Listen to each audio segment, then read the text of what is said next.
कहानी की शुरुआत होती है एक वैज्ञानिक से जो एक बर्फीले इलाके में रिसर्च कर रहा होता है। तभी उसे एक महिला की बॉडी मिलती है जो बर्फ में पूरी तरह जमी होती है। लेकिन हैरानी की बात यह है कि उसके शरीर पर सड़न का नामो निशान नहीं होता, बल्कि उसकी त्वचा आज के इंसानों से भी ज्यादा कोमल और चिकनी होती है।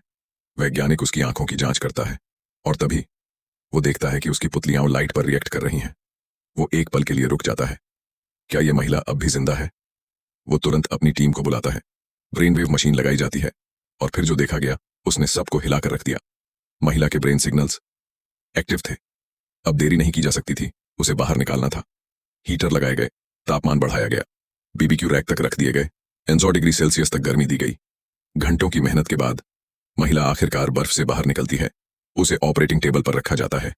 जांच शुरू होती है, लेकिन कोई फ्रॉस्टबाइट नहीं, कोई नुकसान नहीं, बल्कि धीरे धीरे उसका शरीर गर्म हो रहा होता है। ब्लड प्रेशर और पल्स वापस आने लगते हैं और फिर वो अचानक पलकों को झपकाती है। जी हाँ, 10,000 साल पुरानी महिला होश में आ जाती है। अब सब हैरान है, लेकिन तभी वो महिला कांपने और तड़पने लगती है।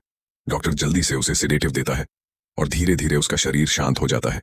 डॉक्टर उसका खून लेता है, लेकिन जो रिजल्ट आता है वो और भी ज्यादा डरावना होता है। महिला के खून में बदलाव हो रहा था, एक अजीब म्यूटेशन। डॉक्टर अनुमान लगाता है कि वो महिला सिर्फ 10,000 नहीं बल्कि 40 मिलियन साल पुरानी है, एक नई मानव प्रजाति, शायद आइस एज की सुपर ह्यूमन। लेकिन तभी एक टीम मेंबर अचानक गिर पड़ता है। बुखार सीधा 40 डिग्री तक। जांच होती है और उसके खून में भी वही बदलाव।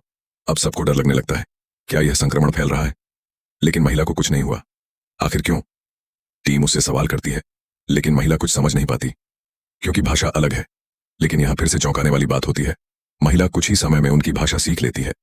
तभी डॉक्टर उसकी आस्तीन खींचता है और देखता है कि जहां पहले घाव था वो अब पूरी तरह ठीक हो चुका है। यानी वो महिला किसी अलौकिक हीलिंग शक्ति से भरी हुई थी। अब कहानी और डरावनी हो जाती है।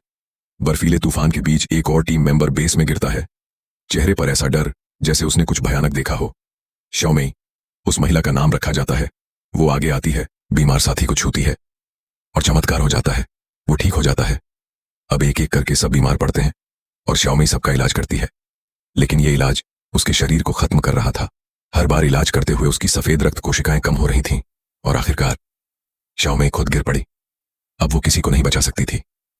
टीम ने उसे सुरक्षित बॉक्स में डाला और उसे मेनलैंड के सबसे अच्छे हॉस्पिटल भेजा। लेकिन डॉक्टरों ने जवाब दे दिया, अब कुछ नहीं हो सकता। कुछ दिन बाद शौमेई हमेशा के लिए सो गई।